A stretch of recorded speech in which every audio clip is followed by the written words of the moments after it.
अजगर बना पति। त्रिपुरा के पहाड़ी अंचल में दो सुंदर बहनें रहती थीं। उनके बालपन में ही उनकी माता का स्वर्गवास हो गया। उनके पिता आचार्य थे। उन्होंने पत्नी की मृत्यु के पश्चात दूसरा विवाह नहीं किया। उन्हें भय था कि विमाता उनकी पुत्रियों का लालन पालन ठीक ढंग से नहीं कर पाएगी। पिता के स्नेह दुलार में पुत्रियां पली बढ़ी। आचार्य की आमदनी बहुत कम थी।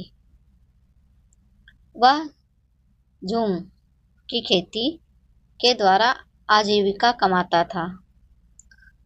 उसकी पुत्रियां भी पिता की परेशानी समझती थी, अतः वे अपने पिता से अनुचित मांग नहीं करती थी। वर्षा ऋतु में उनके कष्ट और भी बढ़ जाते। कई वर्षों से मकान की मरम्मत नहीं हो पाई थी, अतः बरसात का पानी घर में घुस जाता। यूं तो उनका घर एक ऊंचे मचान पर था, किंतु पानी वहां भी पहुंच जाता। एक दिन दोनों बहनें खेत से थक हार कर लौटी।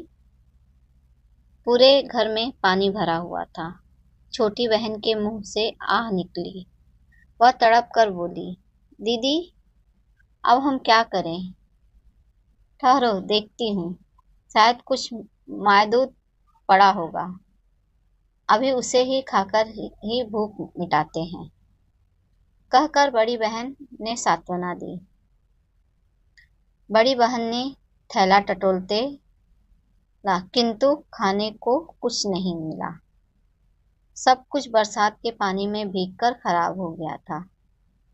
उसकी आंखों में आंसू आ गए। छोटी बहन का दुख वह सह न सकी। उसने प्रतिज्ञा की कि मैं उसी को अपना पति मानूंगी जो मेरे घर को संवार देगा। जिस तरह सबके कष्ट दूर होते हैं, उसी तरह वह दुख भरी रात्रि भी बीत गई।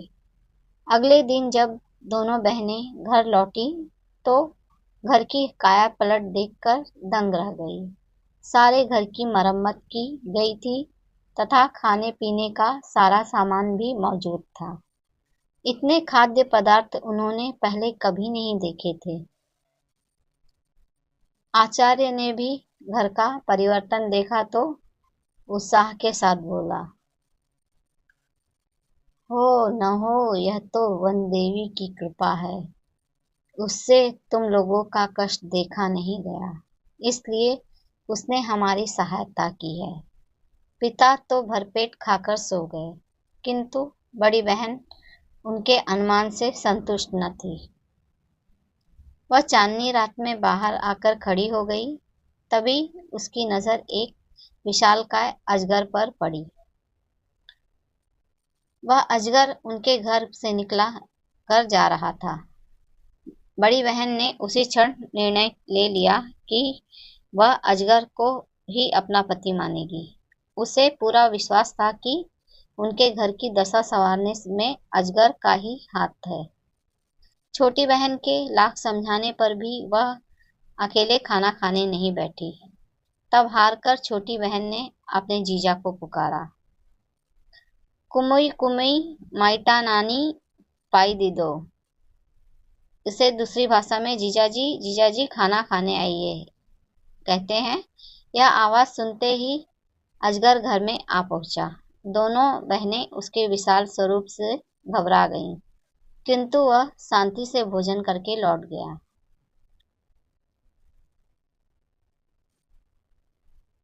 यह क्रम काफी समय तक चलता रहा। एक दिन आचार्य को पता चला तो वह आग बबूला हो उठा। उसकी सुंदरी पुत्री एक अजगर को पति माने, यह उसे स्वीकार न था। जब बड़ी बेटी खेत पर गई तो उसने छोटी बेटी से कहा, तुम रोज की तरह जीजाजी को पुकारो। छोटी ने समझा कि शायद उससे मिलना चाहते हैं। उसने फिर हाँक कर लगाई, कुमुई कुमुई माइटा नानी पाई दी दो। अजगर जो ही मचान के पास पहुंचा, आड़ में छिपे आचार्य ने तेज हथियार से उसके टुकड़े टुकड़े कर दिए। छोटी फूट फूट कर रोने लगी। बड़ी बहन ने जब अपने अजगर की मृत्यु का समाचार सुना तो वह दुखी हो गई।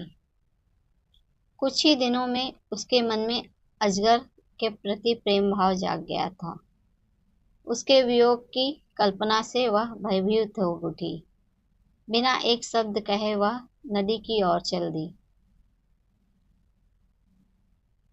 छोटी बहन भी उसके पीछे चल दी। बड़ी ने आंखें बंद की और रोती रोती नदी के पानी में उतरती चली गई। बेचारी छोटी उसे पुकारती रही, मत जाओ दीदी, मत जाओ, मत जाओ दीदी। बड़ी बहन जो कि नदी में उतरी तो सीधी एक राजभवन में पहुंच गई। जल के नीचे इतना सुंदर महल देखकर वह दंग रह गई। प्रवेश द्वार पर उसका अजगर पति स्वागत के लिए खड़ा था। उसके बाद वह वहीं सुखपूर्वक रहने लगी। अगर मेरी आपको स्टोरी पसंद आती है, प्लीज़ सब्सक्राइब कीजिए, लाइक कीजिए, शेयर कीजिए। धन्यवाद।